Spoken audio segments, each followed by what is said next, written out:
जियो stationery satellite और polar satellites के बारे में पढ़ा था, और ये जो था वो ग्रेविटेशन का लास्ट टॉपिक था।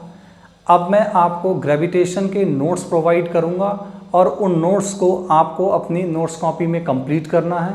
नोट्स के साथ साथ आपको वर्कशीट भी मिलेंगी। अगर मैं कोई यूनिट ख़त्म करता हूं तो ख़त्म होने के बाद उस यूनिट के नोट्स मिलेंगे आपको और उस पर बेस्ड वर्कशीट मिलेगी। वर्कशीट में सभी तरीके के क्वेश्चन होंगे, ऑब्जेक्टिव भी होंगे, सब्जेक्टिव भी होंगे, 1 marks 2 marks, fill in the blanks, हर तरीके का क्वेश्चन उसमें होगा। वर्कशीट के सलूशन भी कोशिश करूँगा कि आपको प्रोवाइड करूँ। फिर भी अगर वर्कशीट में कोई भी क्वेश्चन आपकी समझ में नहीं आता है तो आप वो डाउट पूछेंगे, और बहुत सारे स्टूडेंट हैं अपने डाउट पूछ भी रहे हैं और मैं उनके डाउट एक्सप्लेन भी कर रहा हूँ। ये बहुत अच्छी बात है। 2-4 दिनों से बच्चों ने बहुत सारे डाउट पूछना शुरू करें, इसका ये मतलब हुआ अब बच्चों ने वीडियो देखना शुरू कर दिए। हाँ, एक बात निश्चित है, अगर आप हर एक दिन अपने क्लास के टाइम के दौरान वीडियो देखेंगे तो निश्चित रूप से ऐसा होगा कि आपको कोई ना कोई टॉपिक समझ में ना आए, और टॉपिक जब समझ में नहीं आएगा तो आप डाउट पूछेंगे, और टाइम के साथ साथ आपके जब डाउट क्लियर होते जाएंगे तो आपको सब समझ में आएगा। तो डियर स्टूडेंट, आपसे मेरी रिक्वेस्ट भी है कि जो टाइम टेबल में आपका क्लास दिया गया है, क्लास टाइम दिया गया है, जो पीरियड टाइमिंग मेंशन किए गए हैं, उसी टाइम में वीडियो देखें, और वीडियो देखने के बाद तुरंत अपने डाउट को पोस्ट करें, मेरे को व्हाट्सअप करें, व्हाटएवर जो भी कम्युनिकेशन का तरीका है उससे कम्युनिकेट करें, जिससे मैं आपके टाइमली डाउट को जो भी उसमें दिक्कतें हैं क्वेश्चंस में वो सॉल्व कर सकूं। अगर आप ऐसा लगातार करते रहेंगे निश्चित रूप से आपका स्कोर तो बढ़ेगा ही और आपको सब समझ में आएगा। तो ये तो बात हो गई हमारे लास्ट यूनिट की, और अब हम बात करते हैं रोटेशनल मैकेनिक्स। जब मैंने आपको पढ़ाना शुरू किया था तो हम लोग रोटेशनल मैकेनिक्स पर थे, रोटेशनल मोशन पे थे, और उसको मैंने नहीं पढ़ाया था। मैंने नेक्स्ट यूनिट शुरू कर दी थी ग्रेविटेशन।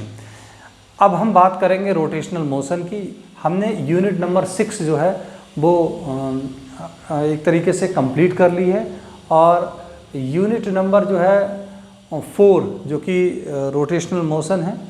देखो, यूनिट का मतलब वो यूनिट में चैप्टर भी होते हैं। फर्स्ट यूनिट हमने फिजिकल वर्ल्ड की बात करी थी, डायमेंशन एनालिसिस और एरर एनालिसिस की। दूसरा कैनामेटिक्स था, और तीसरा जो था लॉज ऑफ मोशन, चौथा क्या था, वर्क पावर एंड एनर्जी, और पांचवा है रोटेशनल मोशन। ये यूनिट नंबर 5 है। इसको आप यूनिट नंबर 5 करेक्ट कर लीजिएगा। This is the unit number 5। Unit number 5 में हम रोटेशनल मोशन पढ़ेंगे, और यूनिट नंबर 6 हम लोग ख़त्म कर चुके हैं। यूनिट नंबर 6 ग्रेविटेशन थी, उसको हमने कंप्लीट कर लिया है। अब हम हैं रोटेशनल मोशन में।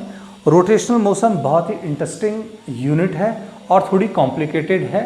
इसमें मैथ्स के एप्लीकेशंस बहुत ज़्यादा हैं। इसमें वेक्टर प्रोडक्ट में अगर आप देखेंगे क्रॉस प्रोडक्ट वो भी यूज़ होगा, बहुत सारी मैथमेटिकल टर्म्स यूज़ होंगी। अगर इस टॉपिक को आप डे बाई डे कंप्लीट करेंगे तो आपको समझ में आएगा, और अगर आपने पेंडिंग में डाले तो ये फिर टॉपिक आपको समझना थोड़ा मुश्किल होगा, क्योंकि इसमें बहुत सारे 3D कॉन्सेप्ट हैं। तो अब बात कर लेते हैं रोटेशनल मोशन की। रोटेशनल मोशन में 3 बेसिक सेक्शंस हैं, मतलब पूरे यूनिट को मैंने 3 सेक्शन में डिवाइड किया गया है। सबसे पहला सेक्शन में हम सेंटर ऑफ मास पढ़ेंगे। सेंटर ऑफ मास जब तक आप लोग नहीं पढ़ेंगे तब तक आपको ये मोमेंट ऑफ फोर्स समझ में नहीं आएगा, और जब तक आप मोमेंट ऑफ फोर्स नहीं पढ़ेंगे तब तक आपको मोमेंट ऑफ इनर्शिया समझ में नहीं आएगा। तो ये तीनों टॉपिक एक दूसरे से लिंक हैं।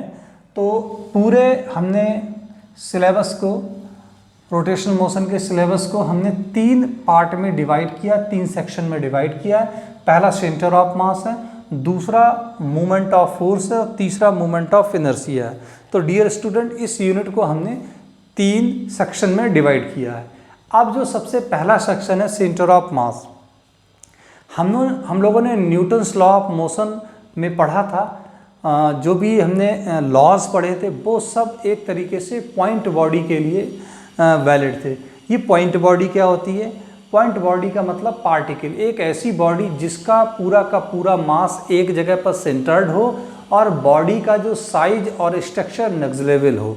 तो न्यूटन्स के जितने भी लॉज हैं, फर्स्ट सेकंड थर्ड, ये सब पॉइंट मास के लिए वैलिड हैं।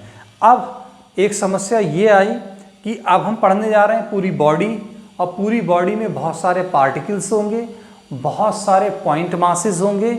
अब उसके मोशन को हम कैसे आगे स्टडी करेंगे, तो इसके लिए एक कॉन्सेप्ट जो है डेवलप किया गया और उस कॉन्सेप्ट का नाम है centre of mass. Exactly centre of मास क्या होता है? रोटेशनल मोशन को इजीली समझने के लिए जो उसके कॉम्प्लेक्शंस हैं उनको इजी तरीके से समझाने के लिए एक थ्योरी दी गई और उस थ्योरी में सेंटर ऑफ मास को इंट्रोड्यूस किया गया। सेंटर ऑफ मास क्या होता है? सेंटर ऑफ मास एग्जैक्टली एक ऐसा पॉइंट बॉडी में कंसीडर कर लिया जाता है जहाँ पर यह मान लिया जाता है कि बॉडी का कंप्लीट मास वहाँ पर कंसंट्रेटेड है। फिजिकली बॉडी में ऐसा कोई भी पॉइंट नहीं होता जहाँ एग्जैक्टली पूरा का पूरा मास सेंटर्ड हो।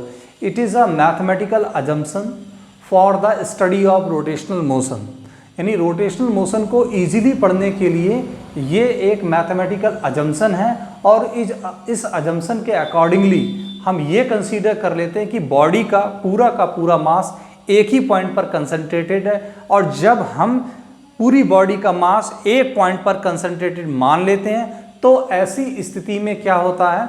ऐसी स्थिति में फिर हम न्यूटन्स के जो भी लॉज हैं इस पर इम्प्लीमेंट कर पाते हैं, क्योंकि न्यूटन्स के जितने भी लॉज हैं वो सब पॉइंट बॉडी के लिए बने हैं। अब चूंकि ये कंप्लीट बॉडी पॉइंट बॉडी हो नहीं सकती, इसलिए उसको पॉइंट बॉडी बनाने के लिए हम एक बॉडी में पॉइंट कंसीडर कर लेते हैं और उस पॉइंट को हम क्या मान लेते हैं कि पूरी बॉडी का मास इसी पॉइंट पर एक्टेड है। अब दो चीज़ें हैं रोटेशनल मोशन को समझने के लिए, दो मेन टर्म्स हैं, एक है सेंटर ऑफ मास और एक है सेंटर ऑफ ग्रेविटी। दोनों में अंतर क्या है? सेंटर ऑफ मास में हम क्या करते हैं? मैथमेटिकली ये अज्यूम कर लेते हैं कि बॉडी का पूरा मास एक ही पॉइंट पर एक्ट कर रहा है। अब दूसरी बात, सेंटर ऑफ ग्रेविटी क्या है? किसी बॉडी के अंदर बहुत सारे पॉइंट हैं, किसी बॉडी के अंदर बहुत सारे पॉइंट हैं, और जैसे मान लेते हैं ये बॉडी है ये एक बॉडी है, उसमें बहुत सारे पॉइंट हैं, तो हर एक पॉइंट का अपना मास होगा और हर एक पॉइंट का मास होने की वजह से उसका वेट होगा। तो अलग अलग वेट ना कंसीडर करके एक उनका रिजल्टेंट वेट कंसीडर कर लिया जाता है, जहाँ पर यह मान लिया जाता है कि बॉडी का पूरा वेट लग रहा है W=mg। तो this is a resultant force where the whole weight of the body is acted. तो सेंटर ऑफ मास पे होल मास कंसंट्रेटेड होता है और सेंटर ऑफ ग्रेविटी पर होल वेट कंसंट्रेटेड होता है। तो जहाँ पर सेंटर ऑफ मास है वहाँ सेंटर ऑफ ग्रेविटी हो सकती है, ओवरलैपिंग हो सकती है एक ही पॉइंट की। अगर किसी भी बॉडी का सेंटर ऑफ मास पता है तो वहाँ पर आप centre of gravity easily find कर सकते हैं, CG जिसको बोलते हैं। तो ये तो बात होगी सेंटर ऑफ मास और सेंटर ऑफ ग्रेविटी की। अब हम बात करेंगे कि सेंटर ऑफ मास को बेसिक निकालने का तरीका क्या है। अब देखिए बॉडी कितने तरीके की होती हैं? बॉडी होती हैं 2-3 तरीके की। अगर साइज के हिसाब से देखें तो बॉडी 2 पार्ट में हम डिवाइड कर सकते हैं, एक पॉइंट मास या पार्टिकल और दूसरा सिस्टम। सिस्टम का मतलब body it is a combination of the particle. जब हम सिस्टम की बात करते हैं तो सिस्टम में 2 या 2 से ज़्यादा पार्टिकल्स होते हैं, पॉइंट मासेस होते हैं, और ऐसे में हम उनका सेंटर ऑफ मास कैसे निकालते हैं मैथमेटिकली, तो अब हम ये स्टडी करेंगे। अच्छा, एक चीज़ और है, बॉडी यहाँ पूरे रोटेशनल मोशन में रिजिड मानकर स्टडी करी जाती है। रिजिड बॉडी वो होती है जिनके हम पार्टिकल्स को डिस्प्लेस नहीं कर सकते। ड्यूरिंग द मोशन ये पार्टिकल अपनी जगह फिक्स होते हैं और ऐसी बॉडी को हम रिजिड बॉडी बोल देते हैं। यानी रिजिड बॉडी में जितने भी पार्टिकल्स होते हैं वो सभी पार्टिकल्स अपनी जगह पर कांस्टेंट होते हैं और अपनी जगह वो नहीं छोड़ते हैं। ऐसी बॉडी को हम रिजिड बॉडी बोलते हैं। अच्छा, इसमें 2 फोर्स की भी बात करेंगे। 2 तरीके के फोर्स होते हैं, एक इंटरनल फोर्स और एक external force. Internal force body के पार्टिकल के बीच में फोर्स लगते हैं, जैसे मॉलिकुलर फोर्स को हम इंटरनल फोर्स की कैटेगरी में रखेंगे। 2 पॉइंट मासेस हैं और या 2 मॉलिक्यूल्स हैं, इनके बीच में जो फोर्स लगेगा उसको हम बोलते हैं मॉलिकुलर फोर्स। और मॉलिकुलर फोर्स को हमेशा हम किस कैटेगरी में रखते हैं? इंटरनल फोर्स की कैटेगरी में रखते हैं। अब बात कर लेते हैं एक्सटर्नल फोर्स की।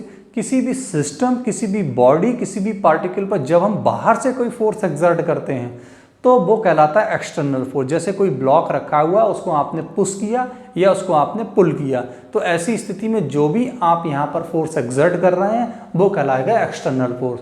और जब हम एक्सटर्नल फोर्स अप्लाई करते हैं तभी बॉडी जो है मोशन में आती है। और ऐसे में उसके मोशन को स्टडी करने के लिए ये बहुत ज़रूरी हो जाता है कि बॉडी का मास पूरे एक पॉइंट पर हम कंसीडरेशन कर लें, लेकिन हम यहाँ पर मैथमेटिकली किसी सिस्टम के उस पॉइंट को फाइंड कैसे करेंगे जहाँ पर पूरा का पूरा मास जो है एक्ट करता, तो उसकी बात कर लेते हैं। अब हम एक ऐसा सिस्टम लेने जा रहे हैं जहाँ पर हम ये मानकर चलेंगे कि उस सिस्टम में दो पार्टिकल हैं और दोनों पार्टिकल की वजह से सेंटर ऑफ मास क्या होगा उसकी बात कर लेते हैं। तो हम एक 3D में चलते हैं। 3D का मतलब 3 डायमेंशनल, और यहाँ पर 3 डायमेंशनल में जो पॉइंट मासेस होंगे उनके 3 कोऑर्डिनेट्स होंगे। ये हमारा z एक्सिस हो गया और ये x एक्सिस हो गया और ये y एक्सिस हो गया।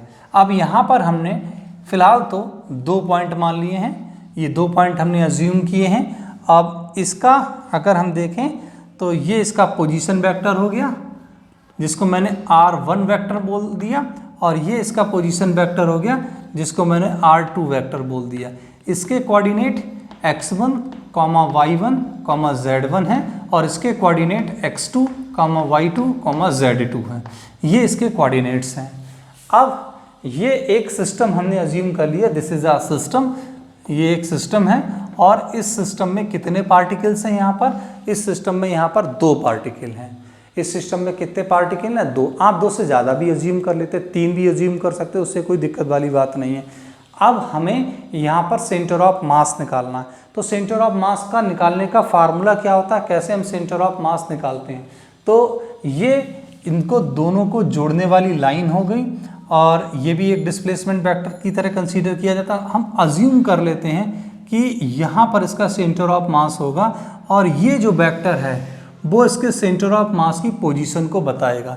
जब हमें एक्स वाई जेड या एक्स वाई प्लेन में एक ऐसा पॉइंट पता चल जाता है जिसके हमें कोऑर्डिनेट पता लग जाए, तो एग्जैक्टली हम कह सकते हैं कि हमें उस बॉडी के उस पॉइंट की पोजीशन पता चल गई कि वो पॉइंट होगा कहाँ। अगर हम किसी तरीके से पॉइंट सी के सभी कोऑर्डिनेट फाइंड आउट कर लेते हैं तो हमें ये पता चल जाएगा इस सिस्टम का सेंटर ऑफ मास कहाँ होगा। तो पोजीशन ऑफ सेंटर ऑफ मास अगर हमें पता चल जाए तो इनफैक्ट हम ये कह सकते हैं कि हमें सेंटर ऑफ मास पता चल गया। तो पोजीशन ऑफ सेंटर ऑफ मास, तो हम फिलहाल क्या निकालने जा रहे हैं? Centre of mass of A system. Centre of mass of a system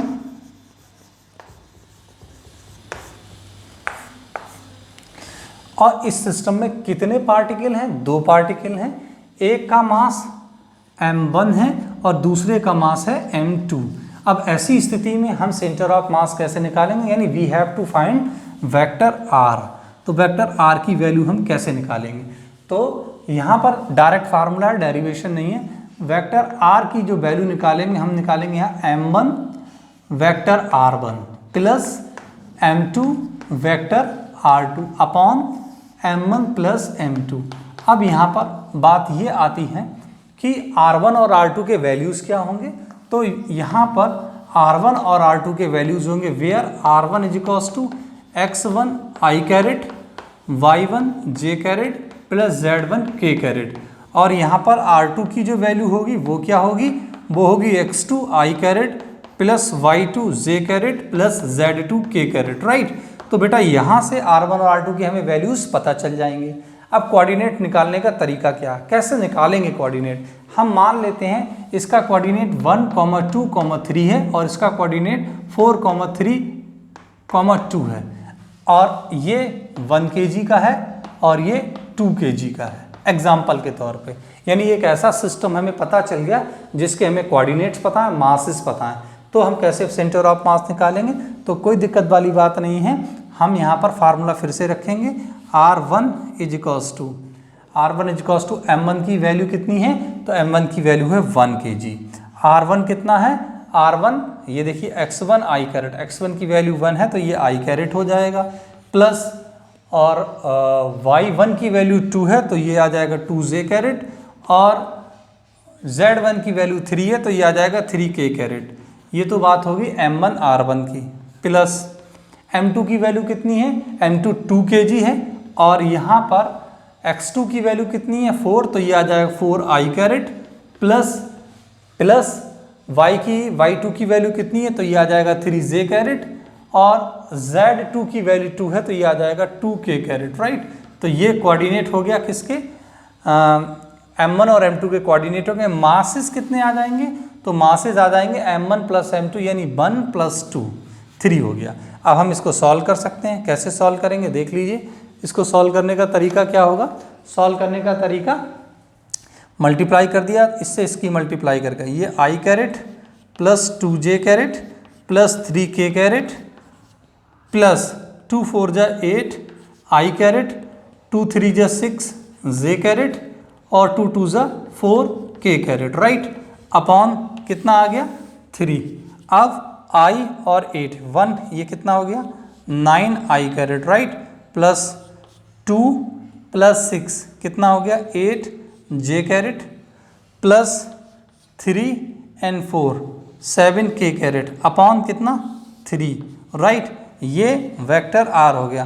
तो वेक्टर r के कोऑर्डिनेट्स हमें क्या मिले, वेक्टर r के हमें कोऑर्डिनेट मिले 9/3 कॉमा 9/3 का मतलब 3 3 जा 9 3 मिल गया, कॉमा 8/3 कॉमा 7/3। अब हमें r के हमें कोऑर्डिनेट्स पता चल गए। जब 3D में हमें कोऑर्डिनेट्स पता चल जाते हैं तो इसका मतलब ये है कि हमें उस बॉडी की पोजीशन पता चल गई। तो इस कोऑर्डिनेट्स को हम रखकर एग्जैक्टली पोजीशन फाइंड आउट कर सकते हैं और हमें इस सिस्टम का सेंटर ऑफ मास मिल जाएगा। तो डियर स्टूडेंट, ये था centre of mass of a system of 2 bodies. ऐसी 3 बॉडी में 3 मास हो जाएंगे, 4 बॉडीज में 4 मास हो जाएंगे, n बॉडी में n मास हो जाएंगे। तो ये बात थी। आज हमने रोटेशनल मोशन का थोड़ा सा टॉपिक पढ़ा, इंट्रोडक्शन पढ़ा। अब हम मंडे से इसको आगे एक्सप्लेन करेंगे। कल वीकेंड है और वीकेंड में मैंने जैसा कि कहा था कि प्रैक्टिकल आपका जो है कराऊंगा। तो ये जो कल वाला जो लेक्चर होगा मेरा, उसमें मैं फर्स्ट एक्सपेरिमेंट आपको लैब में कराऊंगा।